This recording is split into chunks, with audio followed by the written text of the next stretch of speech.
What's going on, guys? Squid here, bringing you a tutorial on symmetry. Now, if you don't know what symmetry is, it's basically what most people call mirroring an object. Now, if you look at this car model, I'm going to be using it for my next few tutorials in the series. Um, it looks pretty symmetrical. Symmetrical, if you don't know what that means, if you're not past like first grade, what it is basically if I cut this car in half, this side would be exactly the same as this one. Of course, it's not, because I've tampered with both sides separately after making this model. It's by no means my last model for this. I'm going to go back and improve it. But this is a basic future, or it's basic model of what my car that I'm making is gonna look like. But this tutorial is on symmetry and how to use it, how to do it properly in Cinema 4D. I'm by no means a professional, but hopefully you might learn something from this and it'll help you out in the future. So first thing I'm going to do is by preference, I'm just going to go to width, change to 1280 by 720 if your computer is good enough, or if you just want to, you can use 1080p. I don't, I think 720 is good enough, but that's just me. So I'm going to start it off simple, and I'm just going to go and drag a figure here. You can use anything you want for symmetry. You don't have to use a figure. I don't want anybody thinking you have to use a figure or something like that. I'm just using it so I can show you guys like how this actually works. So if I have this figure here and I drag him over to the right a little bit, what it's going to do is by default the symmetry plane is going to go across the Z plane right here. Now, if you're playing the Cinema 4D, if you're a beginner in Cinema 4D, your plane going up and down is your Y plane. Your plane going side to side is X, and your plane going to the third dimension, or backwards or forwards, is Z plane.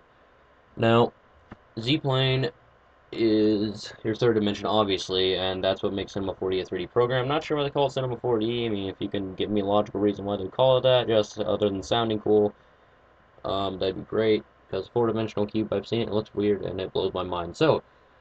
Um, so we're gonna start it off on this side because it's gonna mirror over the Z-plane by default. I'm gonna show you guys how you can change this, and actually I'm gonna move them back too because it'll also go along with the tutorial. And I'll move them up because I'm going to show you all the different ways that it can mirror. So what I'm going to do is I'm just going to press C, which is going to separate the figure out all the separate pieces, and I'm going to go to rotate tool. I'm going to show you guys that it's actually going to like mirror this, and it's actually going to work. So I'm going to rotate these legs in different fashions.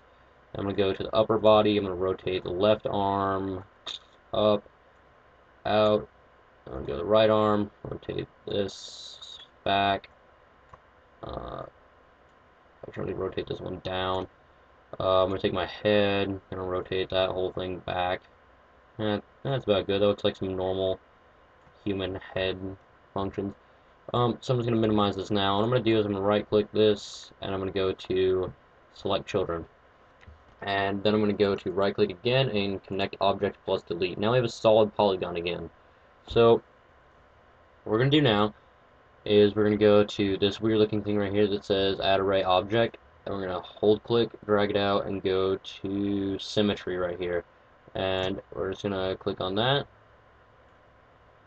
and it's going to by default sit there. Now I'm going to go back to this tool right here. Now what I'm going to do is I'm going to simply hold click on this and drag it under symmetry till I get that down, or drag it above symmetry till I get that down arrow right there. I'm just going to let it go of it, and see, as you can see, it's mirrored it over. It's exactly the same, and this is what symmetry does. It's also called mirroring. Either way, symmetry is the proper name for it in Cinema 4D, so I'm just going to go off of that. And this is your ZX plane. Now, if you want to edit this symmetry a little bit, say if I'm modeling a car, and there's something right here called a tolerance. Now, what a tolerance is going to do is it's going to account for my mistakes as a human. So I could have a point that's a little bit off or something like that, and what that does, it's going to move it over 0.01 centimeters. Now, it doesn't sound like a lot, but it really is when you're modeling a car. It's something to be really accurate. So what it's going to do is it's going to overlap those two things. So pretend that my figure was sitting right here. If you go back to your figure and you edit anything on this, we'll automatically change it over here, which is really nice. So if you're modeling a car, or you're modeling something that's going to be the same on the opposite side, model one half of it, and then just use symmetry mirrored over. So say if, hold on, my plane, if it would barely cross over like that, if it would barely cross over that plane right there, that Z plane, then it would allow a tolerance, and it would look something like this. or no, if it was right on the Z plane, and I needed or I added tolerance, then it would move it over and they'd be touching. And that doesn't sound like it's a bad thing, but it really is when you're modeling a car. Now, if you're really off and it doesn't really matter that they overlap a little bit, or your points aren't on cue, then you can add that tolerance and it'll help you out a lot. But for me personally, I don't want the tolerance because when I'm modeling a car, I'm usually gonna keep it super accurate, and it'll overlap it, and then you have a line going down your car because the two things are overlapping. The two planes or the two polygons are overlapping.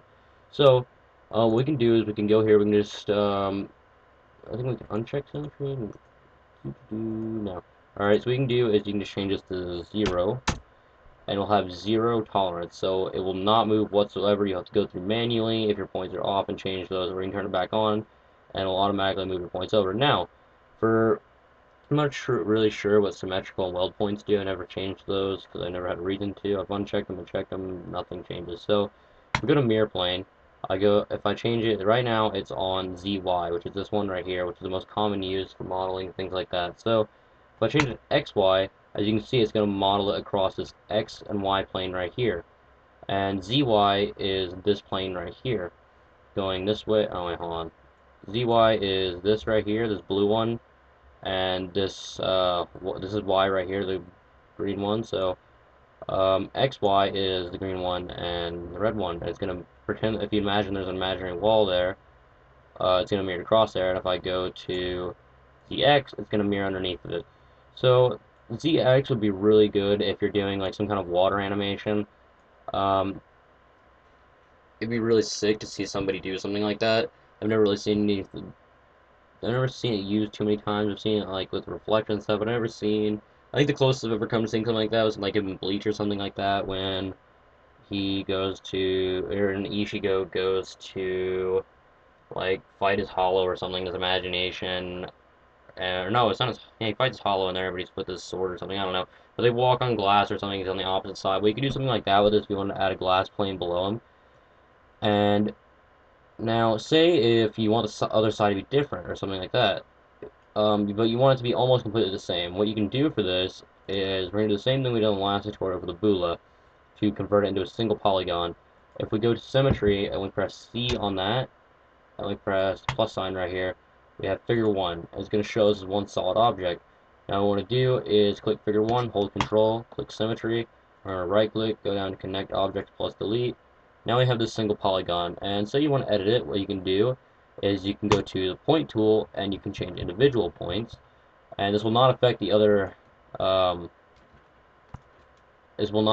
model anymore. So if I change it here, as you can see, it will not be changed down here. It'll be the exact same as it was because I changed the object itself. Or we can use the plane tool right here and we can drag our planes out and do whatever we want to them. So if this tutorial has helped you at all, which I doubt it really has, I hope it has helped you somewhat. Please be sure to leave a like on the video, comment the video, and if you have any requests for tutorials, and be sure to subscribe for more videos like this one. This has been Squid. I will see you guys later.